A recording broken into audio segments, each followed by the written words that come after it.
Hello.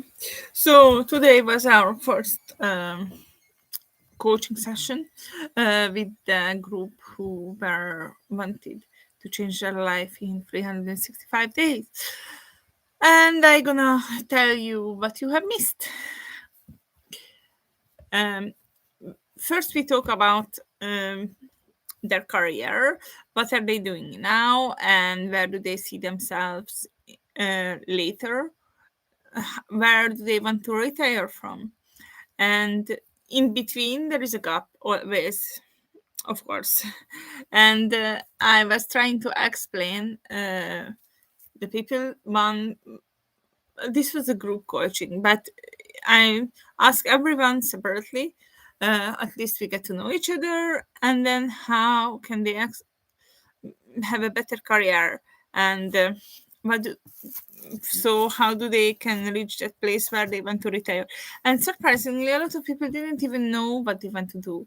So we ended up creating ideas for each other, with what background, what we can do, with what hobby we can monetize.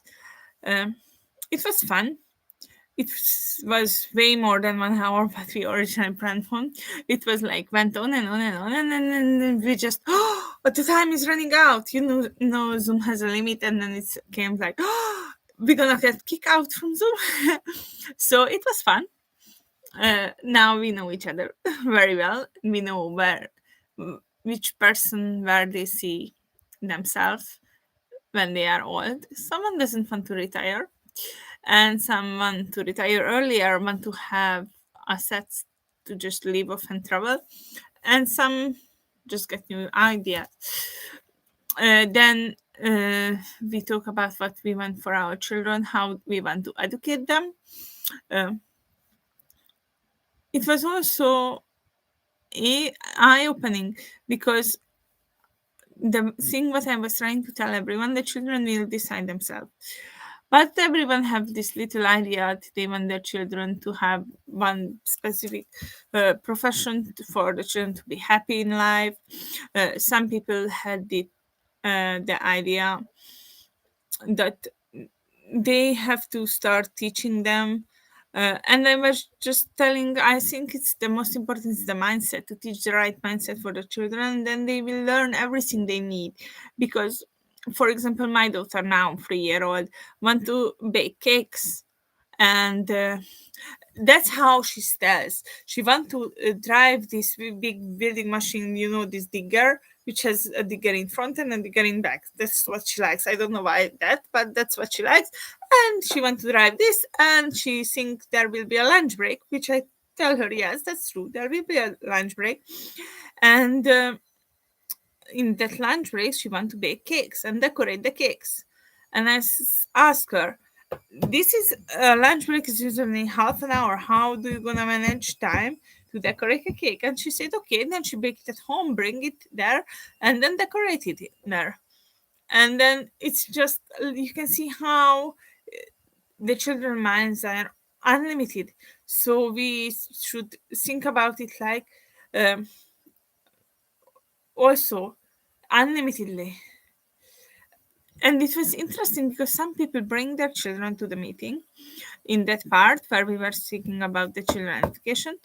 And yes, all the children think so they're unlimited, but their parents was trying to limit their thinking.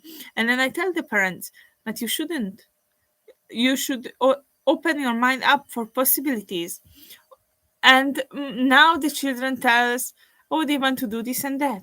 But when they get there, we're talking about mostly preschool children. When they get there, they totally gonna do totally different things.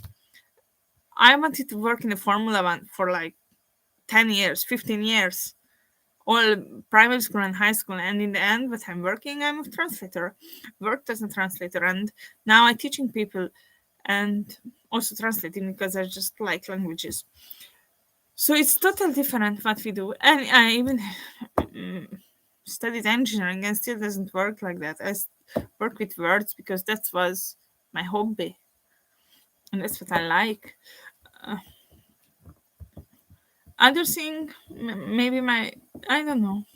But it's not important. We're not talking about me. We're talking about you now, and the families who we coach.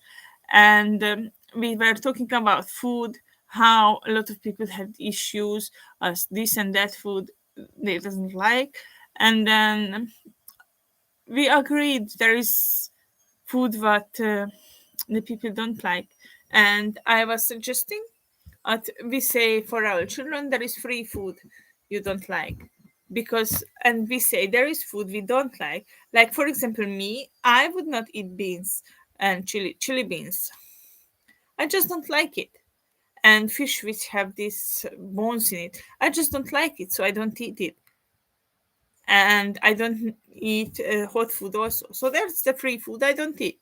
I can tell my children, okay, tell me what is the free food you don't eat, and you don't eat it every time. So, uh, like my daughter, she's a good example because before that she doesn't eat anything which was green.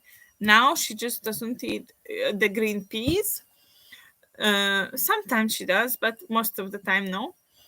And she doesn't eat the spinach when it's like a sauce. She eats it when it's leaves, and that's it. Everything else she eats, and there is no argument. I know she doesn't eat it. She knows she doesn't like it, and that's it.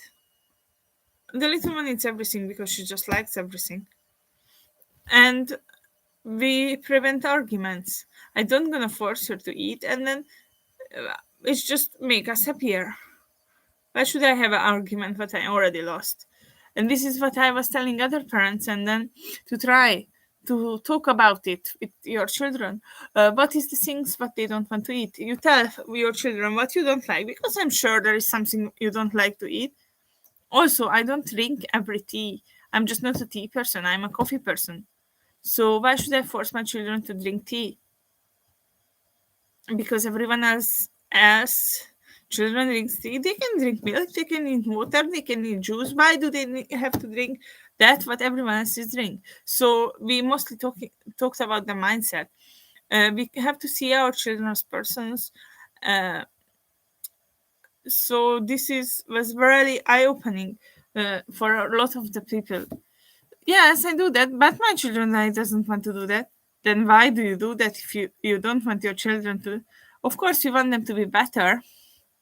I mean, we want our children to be better of themselves, but they are not us. They are them. So that's what we were talking about, and we also were talking about how we reduce stress, because when we not argue about the food, for example, we have less stress. We don't argue about to pick up your things. For example, my big daughter, the one who is 9 years old, she also picky eater, but before there was always arguments at pick up your Lego.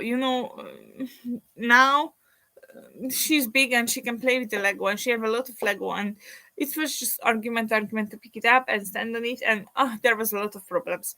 But now I bought her this, it's like a carpet, and then there is this thingy on it.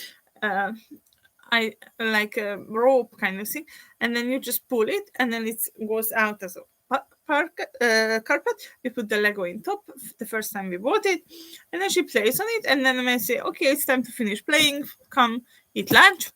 For example, today I asked her to come eat lunch, and then she said, okay, just a minute, and then she fold back the sides, because that's how it works, fold back the sides, and then pull it, and then it's a bag.